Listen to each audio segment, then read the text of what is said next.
This lecture is on human health and biophilia. Biophilia is a word coined, I believe, by Erich Fromm, the psychologist, and used in psychology to mean the attraction of living forms, the attraction of human beings towards other living forms, both plants and animals. Then Edward Wilson, the famous biologist, wrote a book on biophilia and really delved deep into the concept, how biophilia, well, is more than just an abstract notion, that biophilia can be likened to a need of human beings, parallel to the need for food and air and water, and sustaining qualities in the environment. Namely, Wilson discussed it at great length. The fact that we crave this contact, intimate contact with nature, because we are part of nature. This was Wilson's whole life work, that human beings are a part of nature, and therefore we crave this intimate contact with nature.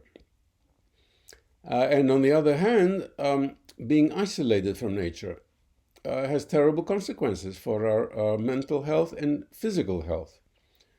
Now, jumping a little ahead, we have Richard Love's a book on nature deficit disorder, which is especially bad for children. So Richard Love singled out the fact that children, especially in modern society, say post-Second World War, don't have enough contact with nature. And he argued very conclusively that harms their development, social, intellectual development. So we're talking about something that is potentially revolutionary, the acceptance of biophilia in how we shape and design the built environment. Now, the godfather of biophilic design is the late Stephen Kellert, who worked with Wilson. Stephen Kellert was a forestry expert, but put a group of architects together. So he started the modern movement, really, of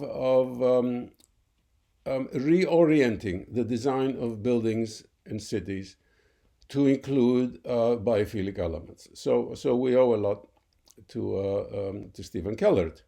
And his books, several books, are highly recommended. So how do we apply biophilic design to our projects? I have contributed several articles, and there is the a firm of architectural advisors, Terrapin Bright Green in New York City, that has several publications. All of them available free on their website. So, in essence, what really all of us, there's a large group of people working on biophilic design. So, what all of us put forward is that there are certain qualities that contribute to biophilic design, and we can list them on a page or 2 pages, and then we can describe what those qualities are. And then you have a checklist, and just like LEED, you have a checklist, but the biophilic checklist is, I think, much more effective in producing a humanly adaptive design. So you look at your project before, during, and after you're working on it, and you see, does it have the biophilic qualities? If it does, then it is biophilic. Now, what does that mean? This is a predictive tool, because the scientific evidence, which is collected by doctors, shows that if you have several biophilic qualities in your design, then after your project is built, the users will feel healthier in it. So this is a predictor of the healthiness of the actual structure, the building or the urban space. So really, this is a phenomenally important evolution of how we think about design, away from images that maybe are successful, maybe are not successful, And the only way you can find that out is through post-occupancy evaluation. Now we're moving to the predictive model, where you have the components of biophilia, and you can compute an index, or you can checklist the 15 qualities of the terrapin group, or I have a list with 10 qualities. There's an overlap. Stephen Kellert, in the book published just before his death, has the list of qualities. We're basically talking about the same thing. We use different labels. Some lists are bigger than others. But the point is that this is predictive. So we no longer should leave the design of a building to chance as far as the healing properties for the users after it is, if it is built. Now, this biophilia is one tool in a toolbox of human architecture. There are others that I cover in this course, like eye tracking. I cover that in a different lecture. There is a neurodesign. There are the design patterns of Christopher Alexander. So all of those, however, support each other. So they combine nicely. It is not either or. It is a combination, and the more you combine these different tools, the better your design becomes. So if you apply only biophilic concepts, you're going to get a vastly improved design. If you have biophilic concepts and you also use some eye tracking, that will add a few percentage points, okay? If you also use design patterns, that will take care of what biophilia and eye tracking don't catch, the circulation between rooms, the shape of the spaces.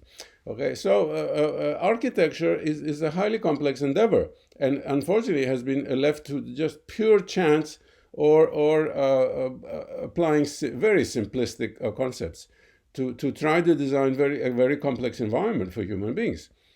With the result, as I mentioned earlier, it's hit or miss. Unfortunately, if it's hit or miss, most of the times you're going to miss.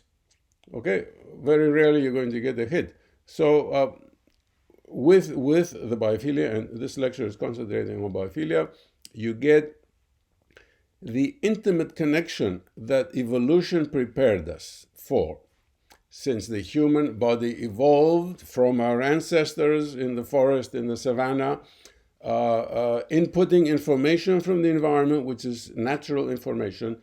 It has the fractal symmetries, it has the nested symmetries of the animal face. Remember, animals move, they walk, so there is the vertical axis. This is so important. It is the key. And there is the increased symmetry within symmetry within symmetry, which goes to the fractal concept. But in the case of the animal information, when we observe to see other animals and to see other people, it is nested symmetries about the vertical axis. So this is one or two components of biophilia, because biophilia has nested symmetries, and biophilia also has the representations of other animals, including people and faces. Anne Sussman has done direct research on how faces and the symmetry of faces affect us, so that when you have an abstract representation of the symmetry of a face on a building, it attracts you to the entrance. Okay, and we can see that in all traditional buildings. We don't see that in 20th century and 21st century buildings, so you cannot find the entrance. What is the result? The result is an anti-biophilic design, and you get anxious. You have to enter a building and you don't know where the entrance is, because some architect wanted to make it, not minimalist and smooth. Well, the discussion of biophilia raises questions that were so far ignored because the architectural profession focused on different things, sort of abstract type of minimalist symmetry, okay, and all the schools continue to teach that sort of thing. We're in for a revolution because ordinary people have discovered that there are tools for creating wonderful healing environments. So wonderful, you say, okay, that's aesthetic, and you may or may not like it, but listen, the aesthetics now in the new approach to design are not personal preferences. We no longer have the beauties in the eye of the beholder. We have a shelf full of books and a hard disk full of scientific papers only in the last 10 years that show that beauty is not in the eye of the beholder. Beauty is deep within the body. It is visceral. It is, some of it is part of our DNA. Other is responsible for our intelligence, our human intelligence. So we have the shareable part of beauty, which is, I don't know, well, certainly more than half. And there is a certain small percentage that is learned. That is what people have referred to for many decades, unfortunately, as beauties in the eye of the beholder. No, that's like 10% of beauty. The rest of it is inside your body, and you react subconsciously, you react unconsciously. And that unconscious reaction is what we have been able to tap with medical sensors and, say, eye tracking experiments only in the last few years. All that is hidden because it is unconscious. So we really needed to wait a century in order to have the apparatus, the equipment, in order to reveal these common preferences that are shared by all people all around the world, all ages, both sexes, all races. Okay, culture independent, and then you have a small percentage that is specific to people's local culture and learning and what they pick up. Okay, unless individuals have been conditioned to suppress their own inner instincts. And here, this is unpleasant, but it's a fact, and I'm not going to discuss it now, but there are individuals who are out of touch with their own instincts about what is healing.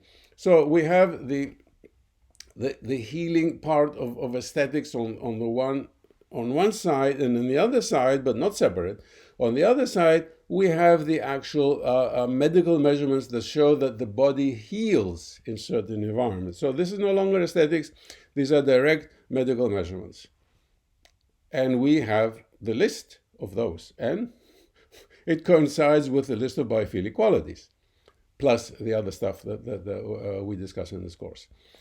Therefore, here we have really the foundation for a totally new approach to design that is able to help people feel good and help their health in the long term.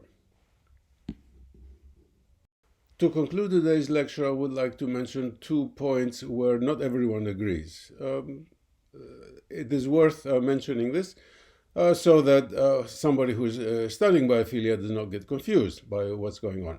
So the first point contains researchers in biophilia who like to separate biological forms from inanimate forms. According to them, their own preference for explaining the biophilic effect, the biophilic effect comes from plants and animals and living things, whereas biophilic representations in inanimate structures are only of secondary importance. So that is their prerogative, and they discussed biophilia that way. I happen to disagree strongly, and many others also disagree, because we like to put everything together. We like to explain biophilia as an informational mathematical effect that has nothing to do with actual living things, because thinking that way avoids the vitalist paradox. The vitalist paradox is, does a living thing, a plant or an animal, have something that is outside physics? Well, I don't think so. I'm a physicist. Okay, but what do they have? They have this enormous complexity, physical complexity that is perceived in an informational way, in mathematical terms. Therefore, we can apply the same type of complexity to build something inanimate, like the most wonderful ornamentation or structure, like the great buildings that we have, great cathedrals, great mosques, great Hindu temples. So these are inanimate structures that, however, have an informational richness and that communicates to us biophilic qualities. So by not separating living from non-living objects that give you the biophilic effect, I think it's a better mathematical explanation. So that needs to be addressed for the following reason. In fact, it's for the following very negative reason, is because some architects now have discovered the word biophilia and are abusing it by saying, well, I'm making a monstrous building that is biophilic. No, it's not. You have some plants climbing on the side. It's not biophilic. Everything else in the building, in your building, is anti-biophilic. And just because you put one thing, some plants, does not make it biophilic. May add 5%, but that's about it. So we need to get this clear because of this misinformation. Basically, that people want to continue doing what they have been doing all along, which is to build anti-biophilic buildings by putting in a band-aid and saying, well, this is biophilic. So that is one point of disagreement. Now, my former PhD student, Nikos A, has done extensive research, so you can read his articles on how the biophilic effect is a mathematical effect.